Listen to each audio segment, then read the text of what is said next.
competition throughout the world. Leitz looking to the inside of Vilander, and a big crash. It's one of the Fords.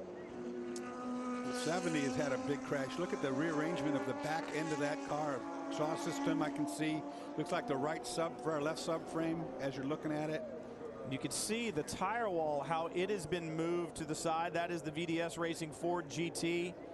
One of the very quick Ford GTs that we have seen good results from in LMS competition. Look at the guardrails. Hit that on the right side where the tires are all missing. That tire wad of bundles, a bundle of tires is where that guardrail got hit. Weird place to go off all the way to the right there. You can see the portion of the racetrack just after the Dunlop curves. It'll help this car if we get a full course caution.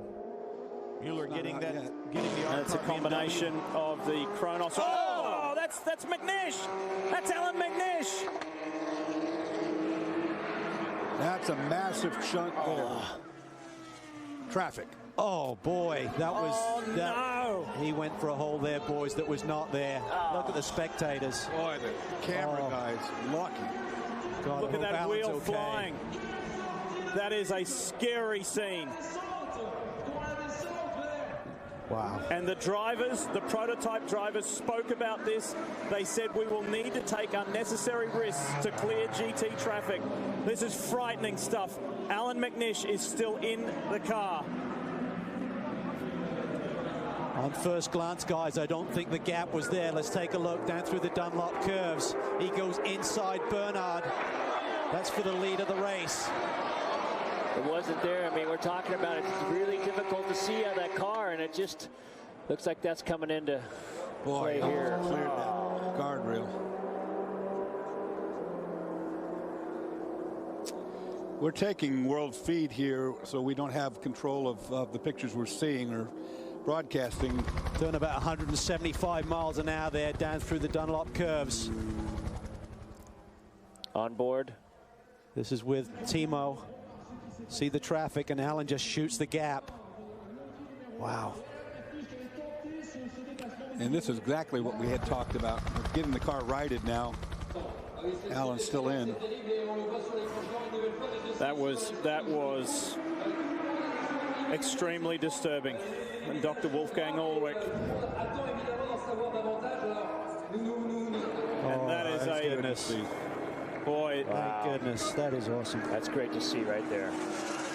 That was a massive shunt, and the relief at Audi, relief that Allan is okay. Eines guten Tages mal so viel Platz im Auto zu haben, dass man daneben zukunftsfähige Systeme, so wird das ausgedrückt, also will heißen, eine Hybridanlage, eine Hybridkomponenten unterbringen zu können. Die Nachteile, die man sich damit eingehandelt hat, ist klar. Nochmal die Wiederholung des Unfalls von Mike Rockenfeller. Der reinste Horror. 320 km/h und dann solch ein Einschlag.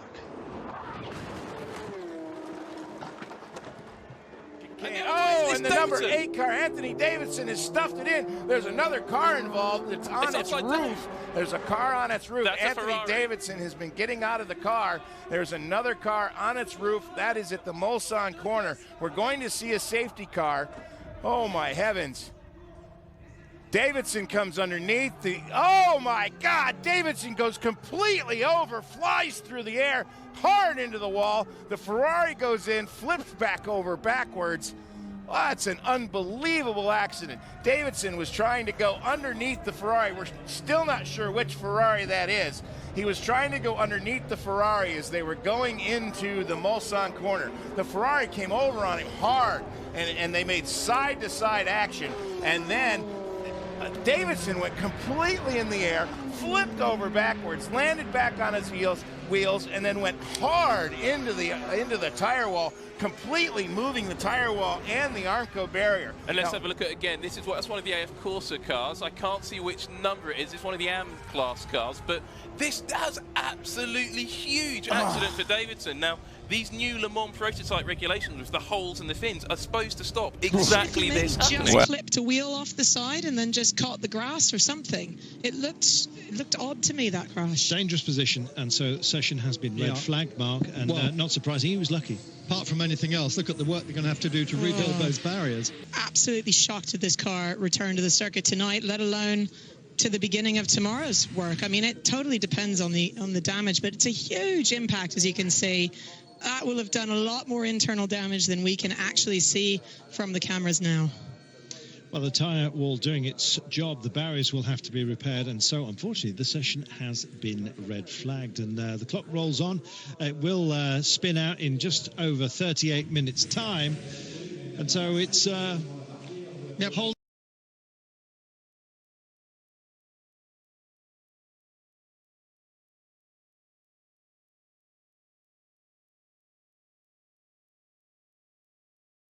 And what are we looking at here? My goodness. Oh my Lord. Goodness gracious me. Oh dear God. That is a, car number 1, Lloyd Duval, who is completely destroyed. Take a look again, Sam. So this is the first one. It's the next left. He's changing down. Changing down. Something went wrong there, wasn't it? That was. He's changing down and braking hard, I think, because he knows something's gone wrong. I wonder if he had sort of throttle stick open, because it is a small speed reduction into that left-hander. Yeah. And the car sort of washed. It seemed any fraction of it. Oh, here we go, from dead ahead. It's just gone straight on. I feel like something's either let go, or when he tried to make a lift, perhaps the throttle stuck open a little bit. Yeah, and I now can't remember. Mainly a water crash. That's a very big shunt. Was that Antonio Garcia at the wheel? Where are they there? No, Tommy Milner. Yeah, it's a head-on, and that car. Well, that's now facing backwards, having gone in, and that is the final chicane. Yep. Here we go. Oh, breaks away from him, hits the wall, hits the end. That is a big shunt, and that is the end of the race. Yeah, so that's not the final chicane, that's the Dunlop chicane. That's where the Porsche went off, our first retirement. And I'm afraid that is... Agree with say back home, Alan? Yeah, and remember, oh my goodness, and there's a Ferrari, and that's a heavy hit there. Coming into the first chicane, the LMP2 car moved across, hit Pierre Caffer as he came into the braking area. In my view, 100% the LMP2's fault there as he squeezed across in the braking area. Caffer had nowhere to go, spun him around heavily into the barrier. That will be a slow zone for sure. That Ferrari, I wouldn't be surprised if it was out of this race. There you see the remnants of it. Marshall jumping for safety, as well as the bodywork flying. Here again, you see the Ferraris there. The LMP2 comes to the inside. The Ferrari's moving across, and then he just moves straight across and tags the front of him. Two Marshalls on the right-hand side dive for cover, and Caffer was a bit of a bystander in that. There's no reason for the LMP2 to move across to try to take up his own braking position and line on the circuit. That was a big hit. That was a very, very big hit. It could be big enough for the car to be out of the race. Caffer's opened the door there, so thankfully, he's okay, as the Marshals are now looking at it. And I'm sure he'll be saying a few rude words about the other chap.